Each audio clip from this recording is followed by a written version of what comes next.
Hello and welcome to Starbound's second channel. My name is Gabriel the Bibi Capaldi and I'll be your narrator today. But before we get into today's story, please do check down below that you are subscribed to the channel. It's 100% free and helps us pop up on your feed a bit more often. Why are humans such a huge threat to the council, Professor? Asked Gaio, a Lahad student in the front row, his black and white fur partially hidden by his uniform. Is it because they're good at war? Professor Hiziri didn't reply immediately, though he considered the first question rather important. Perhaps the most important question any student could ask about interspecies relations in the current galactic climate. His reflective white scales were bright under the classroom's artificial lighting as he turned his head slightly, considering his response. The professor was a Kishan, a reptilian species known for their more scholarly pursuits than their physical prowess. His short snout gave him an almost draconic appearance. Though the comparison would have amused him, dragons, after all, were earth creatures, and he'd learned during his time there how many humans loved to imagine such beasts. Where most species had external ears, Hiziri possessed only small holes on either side of his head, nearly invisible beneath the scales. His eyes, a deep crimson that inspired an instinctive fear in many species, belied the truth of his kind. The Kishan were herbivores, their fearsome appearance a cosmic joke of evolution. He began to walk from side to side on the raised platform at the front of the lecture hall, his clawed feet creating a rhythmic tapping sound that echoed off the semicircular wall behind him. The acoustics of the room had been designed specifically for Kishan professors. Their species had discovered that certain sounds enhanced memory retention in students, and the architects had incorporated this knowledge into the university's construction. Each step seemed to punctuate the sentence that followed Gaio's question, building anticipation among the assembled students. "The humans," Hiziri began at last, "are indeed proficient at warfare. The few skirmishes they've engaged in with Council forces have often resulted in disproportionate losses from our side. During the Alpha Station incident, a single human military vessel disabled 3 Council patrol ships before diplomatic channels could be established. At the disputed mining rights conflict near Earth, human negotiators, backed by a mere squadron, held off an entire Council fleet simply through tactical positioning and psychological warfare." He paused in his pacing, turning to face the class fully. "However, if military prowess alone determined threat levels, the humans would barely register on our scale. Consider the Zodarian Empire. Before their integration into the Council, their biomechanical warriors conquered numerous systems in less than a decade.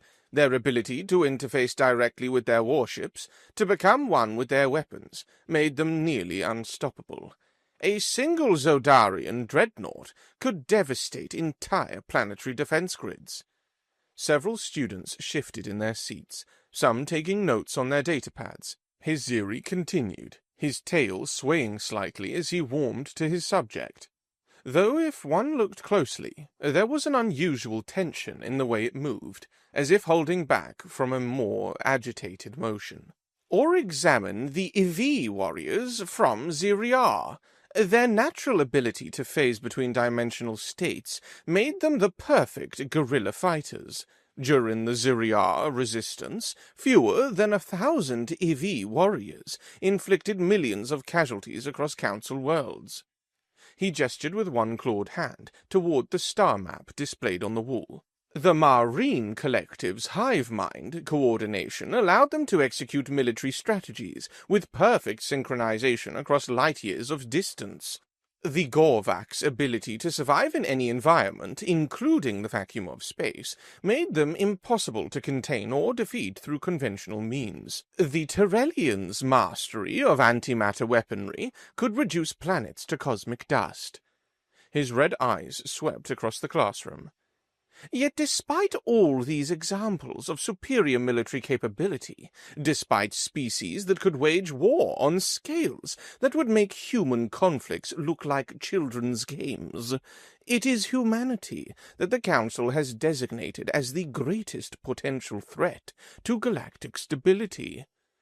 Hiziri stopped his pacing and simply stood there, waiting. He wanted to see if any of his students could piece together the puzzle, could understand why a species that was middling at best in terms of raw military power could inspire such concern among the Council's leadership. His tail curled slightly, a sign of amusement that most non-Kashan wouldn't recognize, though there was something else there too, a subtle tremor that spoke of memories best left undisturbed. The students exchanged looks of confusion. Some whispered to their neighbors, others frantically searched their datapads for information about humans that might provide a clue. The silence stretched on, broken only by the soft sound of the climate control systems and the occasional rustle of fur, scales, or other integuments as students shifted uncomfortably. Finally, a hand rose, or rather, an appendage that served the same purpose. It belonged to Zetra, a sphere student whose transparent body revealed the constant flow of fluids through her internal systems. The sphere were a species of evolved aquatic creatures who had retained their translucent appearance even after developing the ability to survive in normal atmospheric conditions. Her features were gentle, almost ethereal, with large eyes that seemed to take in more light than they reflected. "We couldn't possibly know the real reason," Zetra complained. "The humans never joined the Galactic Council. The information available about them is fragmentary at best, mostly second-hand accounts from traders who've ventured into human space or diplomatic reports that are heavily redacted." She paused, and just when both the professor and the other students thought she had finished speaking, Zetra added with a slightly harsh tone, "Perhaps you should just tell us about your experience when you visited Earth, Professor, before the humans refused membership in the Council. Every student here knows you only teach this class because you have personal experience with humans." Hiziri's tail went rigid for a moment, betraying his surprise. He had thought he'd been subtle about his past, mentioning it only when absolutely necessary. But as he looked around the classroom, seeing knowing nods and expectant faces, he realized that indeed every student present was somewhat aware of his history. In the age of information networks, keeping secrets was nearly impossible, especially in an academic setting where curious minds had access to vast databases. Memories of Earth flooded his mind all at once, the strange blue sky that had seemed so wrong after a lifetime under the purple heavens of Kashan, the chaotic beauty of human cities, the bewildering array of cultures packed onto a single world. He remembered the taste of Earth vegetation, remarkably compatible with Kashan biology, thankfully, the sound of human music, the feeling of rain on his scales. Some memories were pleasant, the warmth of human hospitality, the fascinating discussions with their scientists and philosophers. Others were disturbing, the undercurrents of violence in their entertainment, the casual way they discussed their history of warfare, the speed with which a friendly conversation could turn tense, or even predatorily romantic. He realized that trying to conduct the class in any other way would be futile now that Zetra had brought up his past. The students wanted, no, expected, to hear his first-hand account. "Very well," Hiziri said. "I will tell you about Earth and why the Council fears humans more than any other species we've encountered. But I must warn you, much of what I'm about to share is based on my personal experience and observations. It is not absolute truth, merely one Kashan's perspective on a species that defies easy categorization." The students nodded eagerly, leaning forward in anticipation. Several activated recording devices, though the lecture hall's systems would automatically capture everything for later review. With a mental command, through his neural interface, Hiziri activated the projection system. The wall behind him shimmered and displayed the first image, a group photo of the diplomatic team that had been sent to Earth.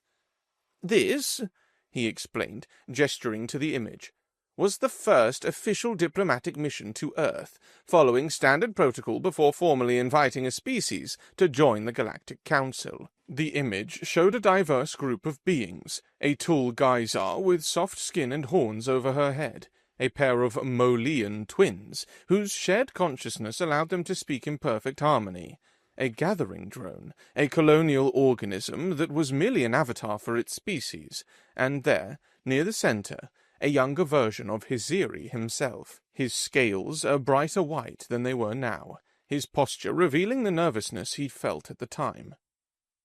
Prior to our departure, Hiziri continued, beginning to pace again as the memories took hold, there were extensive discussions about Earth's violent history.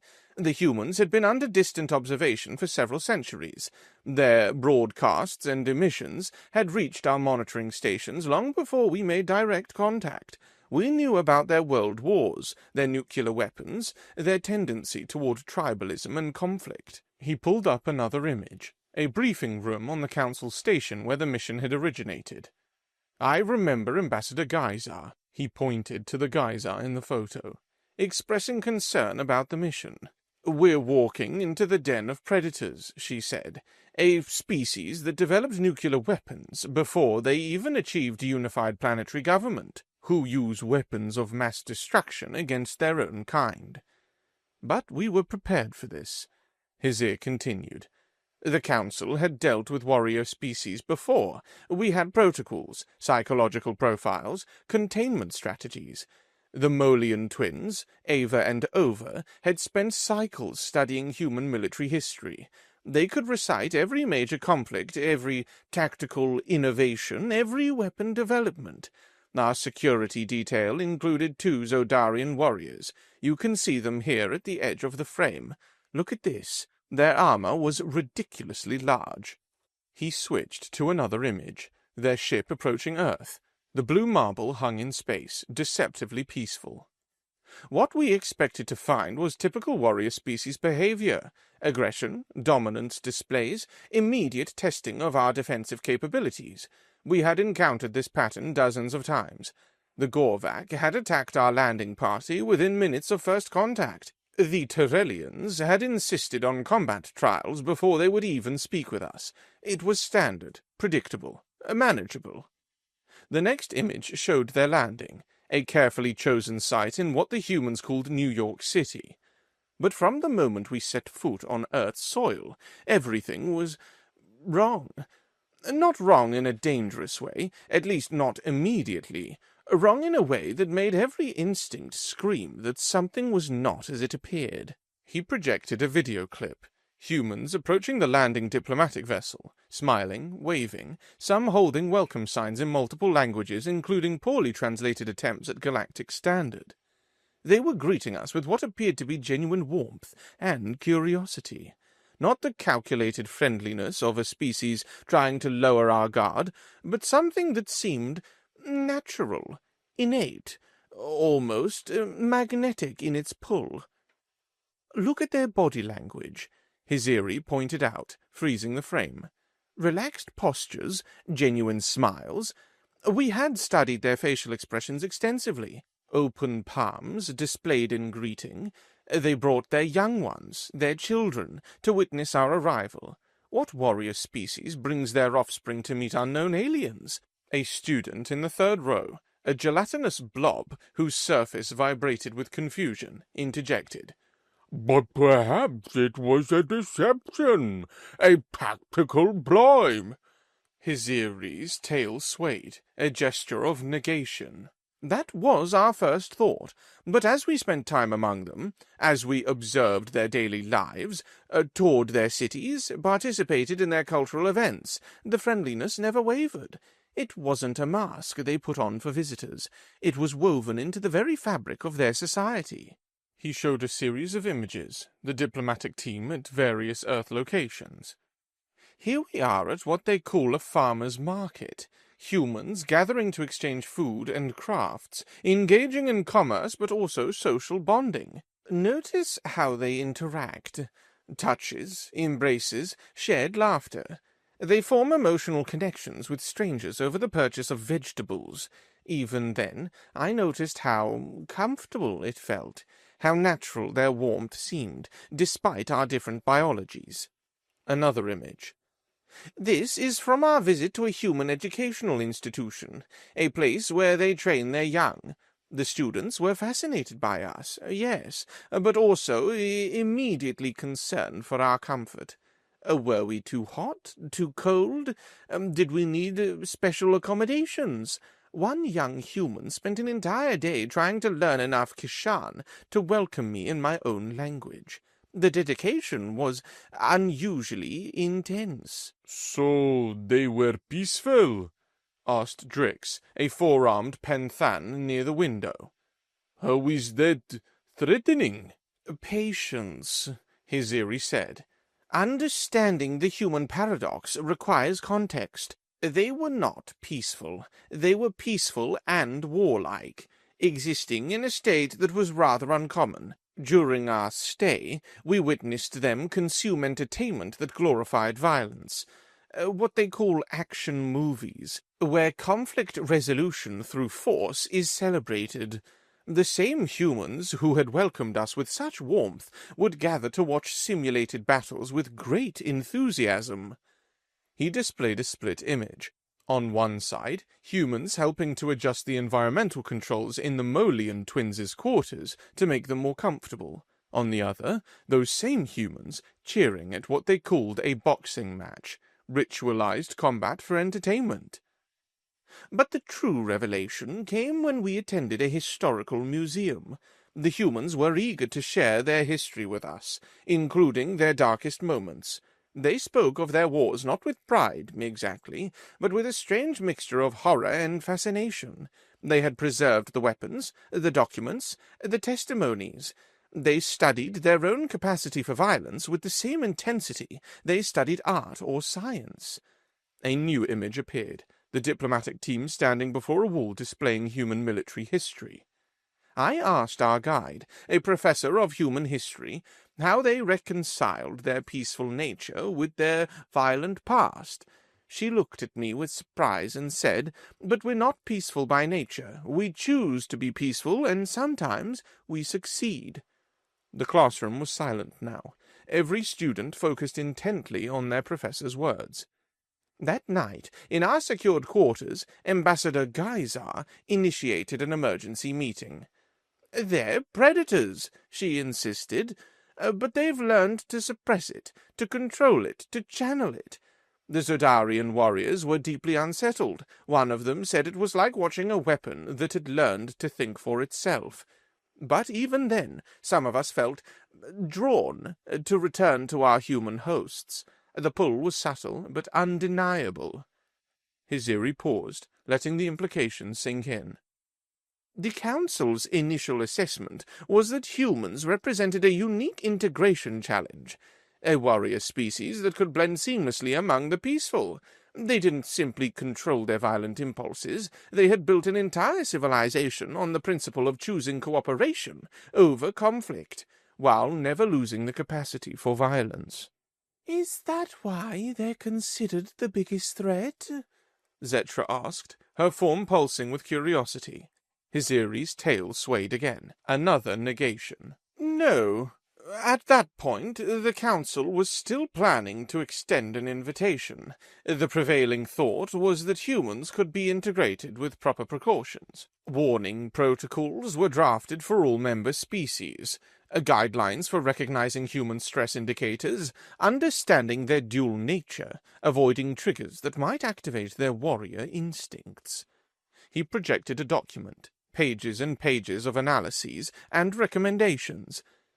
The Integration Committee spent many resources developing frameworks for humanity's inclusion, special trade regulations to account for their unpredictable economy, military exchange programs that could channel their strategic thinking productively, cultural exchange limits to prevent their more violent entertainment from spreading to impressionable species.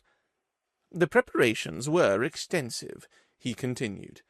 We thought we understood them, a warrior species that had evolved beyond constant warfare, that had learned to mimic, to genuinely embrace peaceful coexistence.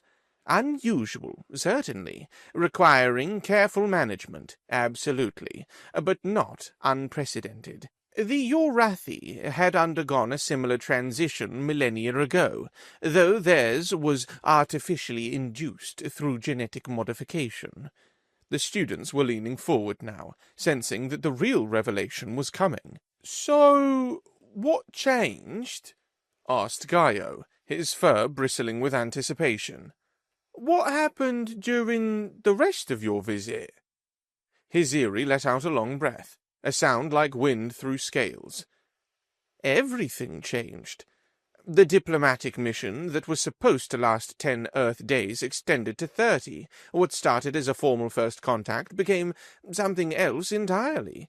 Something that made every member of the team question everything we thought we knew about classification of species, about the nature of consciousness, about the very foundations of galactic civilization.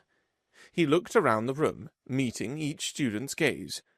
You think you understand why humans are considered dangerous because they're warriors who can pretend to be peaceful? That's not even the beginning. That's the comforting lie we told ourselves before we truly understood what humanity represents. Then what is the truth? Zetra whispered. Hiziri laughed, a sound like grinding stone that his students had rarely heard from him. The truth? The truth is that during those 30 days on Earth, we discovered something that the Council had been trying to suppress, classify, and contain ever since. Something that makes their warrior nature seem trivial by comparison. Hiziri stood before his students, his red eyes scanning the room with an intensity that made several of them shift uncomfortably in their seats. The silence that had fallen after his last statement stretched on for several heartbeats before he spoke again. "Since we are all respectful and well-educated adults here," he began, his voice taking on a more serious tone than they had heard before, "I will tell you the uncensored truth, the full account of what transpired during our extended stay on Earth, without the diplomatic sanitization or the Council's official version of events." Several students exchanged glances. The sphere, Zetra, shifted in her seat, while Gaio's fur stood slightly on end. They had come to class expecting a standard lecture on interspecies relations, not whatever this was becoming. During that first month on Earth, Hiziri continued, resuming his pacing, something strange began to happen to the diplomatic team. It was subtle at first, so subtle that none of us recognized it for what it was. We became distracted. Not in the way one might be distracted by new sights or experiences, but in a deeper, more fundamental way. He paused, his tail curling in what his students now recognized as discomfort. When we finally realized what was happening, during one of our mandatory team meetings, we discovered that humans possessed a characteristic we had found in no other species before. They could genuinely bond with anything, and I do not use the word genuinely lightly. A four-armed student near the back raised one appendage. "Professor, many species form social bonds. The gathering literally exists as bonded individuals, and the Molian twins—" "No," Hiziri interrupted, his voice sharp. "You misunderstand. I'm not talking about the calculated alliances based on mutual benefit that most species engage in. Not the biological imperatives like the gathering's collective consciousness or the Molians' shared existence. I'm talking about something different. The spontaneous emergence of real, true bonds of friendship that transcended species, culture, biology, and even logic." The classroom erupted in confused murmurs. Relian, her scales shifting to a puzzled orange, spoke up. "But, Professor, How is that a bad thing? If humans can form genuine friendships easily, wouldn't that make them ideal council members? How does that make them a threat? Hiziri's laugh was harsh, almost bitter. That's exactly what we thought too. Oh, how naive we were. He gestured to the wall, bringing up a new series of images. Look at these photos from month 2 of our stay. See how the ambassadors are smiling, how relaxed everyone appears. We were fascinated by this human characteristic. Ambassador Geisar wrote lengthy reports about the unprecedented opportunity for true interspecies understanding. The Molian twins were ecstatic. They had found humans who could almost intuit their dual nature without explanation. He switched to another image, a formal document. The mission was extended to 6 months. The Council approved the request immediately, even sending additional scientists and cultural specialists. We thought we were witnessing the key to a new era of galactic unity.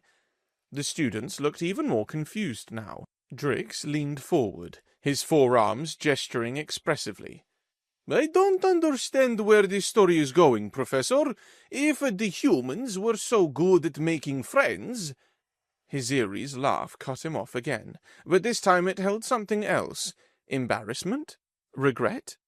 The professor touched his neural interface, and a new image appeared on the wall. The collective gasp from the students was audible. The image showed a Brida female, her sleek black fur groomed to perfection, feline features marked by large green eyes and pointed ears. She was beautiful by most species' standards, elegant and poised in her diplomatic attire. This, Hiziri said softly, is Iliara, one of our cultural specialists. The humans, in their curious way, described Brida as cat people, a reference to one of their domestic companions. Iliara was brilliant, dedicated, with a career spanning 10 years. She was also the first galactic citizen to fall prey to humanity's most dangerous characteristic. He paused, seeming to gather himself. You see, we discovered that human bonding could go beyond mere psychological ties. In what seemed like the snap of a finger, it could become physical. The silence in the room was deafening. Several students looked shocked, others confused, and a few seemed to be processing the implications. "Are you saying," Zetra began, her translucent form flickering with distress. "I am not hesitating to use the words taboo and interspecies relationship," Hiziri stated bluntly. Iliara was discovered in what we shall call a compromising position with a human male she had been working closely with. The shock that ran through the council team was profound. Everyone pointed fingers, at Iliara for her lapse in judgment, at the human for taking advantage, at the security protocols that had failed to prevent such a thing. "But surely," Gaio interjected, his fur bristling with discomfort, "this was just an isolated incident, the fault of 2 individuals making poor choices?" "That's what we told ourselves," Hiziri replied. "For exactly 3 days, until the Molian twins were discovered with human twins in a situation I will not, cannot, describe in detail. Let us simply say that the compatibility was more extensive than anyone had imagined possible." The shock rippling through the classroom was more than clear. Several students had stopped taking notes entirely, staring at their professor with expressions ranging from disbelief to horror. "What kind of tendency are we talking about here?" asked a brave student from the middle row. Hiziri's tail lashed once, a sign of extreme agitation. Over the following weeks, more such incidents came to light. A Zodarian warrior, despite all their conditioning, was found in a human's quarters, their biomechanical armor discarded. One of the gathering's component individuals had somehow separated itself from the collective to pursue a relationship with a human artist. Even species we considered psychologically incompatible with such behavior were affected. He brought up a chart showing incident reports. At first, we blamed the individuals, a few bad actors lacking proper discipline. Then we blamed certain species. Perhaps the brida and similar mammals were more susceptible. But after another month of investigation, the council team realized something terrifying. The professor's voice dropped to almost a whisper. Human culture itself was not just accepting of these practices, it actively encouraged them. Their media, their literature, their very social structures were built around the idea that attraction and connection could transcend most boundaries. He pulled up a video clip, a human official speaking at what appeared to be a press conference. When questioned about these incidents by Ambassador Geyser, the human leadership's response was shocking. They simply stated that the behavior of individuals in their private time was none of their business. They had a saying, "Everything is fair game behind closed doors," or something to that effect. As long as all parties were consenting adults, they saw no issue. But how is this worse than humanity being a warrior species? Drix demanded, his forearms crossed in confusion. So they have different social norms. Many species do. Why is humanity's unusual love life such a threat? Hiziri stood still, his gaze fixed on some point beyond the classroom walls. When he finally spoke, his voice carried the weight of personal experience. "Because," he said slowly, "humans aren't just compatible with most species, though that alone would be concerning enough.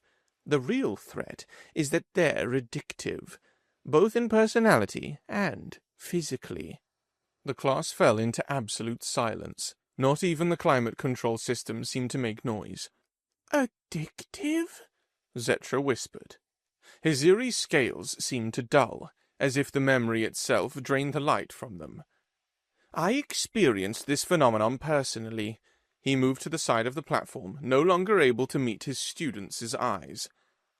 "There was a human woman assigned as my cultural liaison, Dr. Ellie. Brilliant, warm, with what humans called a wicked sense of humor. At first, our interactions were purely professional. She helped me understand human idioms, navigate their social structures, explained their art and music." His voice grew softer. "But humans have a way of breaking down walls you didn't even know you had built. It started with casual conversations over meals. She would ask about Kashan poetry, then surprise me by attempting to write some in my language. She learned to prepare vegetables in ways that reminded me of home. Small gestures, nothing inappropriate." The professor's tail curled tightly against his body. "She would comment on the beauty of my scales, how the patterns were like living pearls.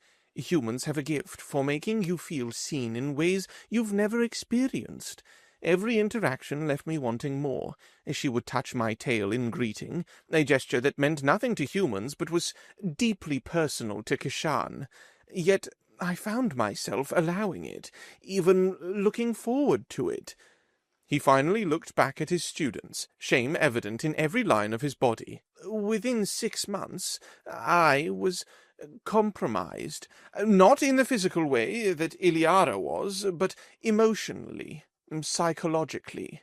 I found myself making excuses to spend time with her, sharing personal details no Kashan would share with an outsider. I began to reciprocate her gestures, learning human dances, attempting their humor, even considering their philosophical concepts about love and connection.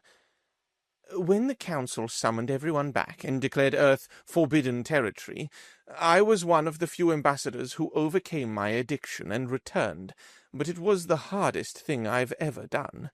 Leaving felt like tearing away a part of myself. Ellie stood at the spaceport, crying. Humans leak saline when emotionally distressed, and I nearly turned back. Nearly threw away years of life and career for 6 months of connection with a human." He straightened, trying to regain his professorial composure. "I realized later that I had fallen victim to a love predator. Not intentionally. I don't believe Ellie meant to ensnare me. It's simply what humans are.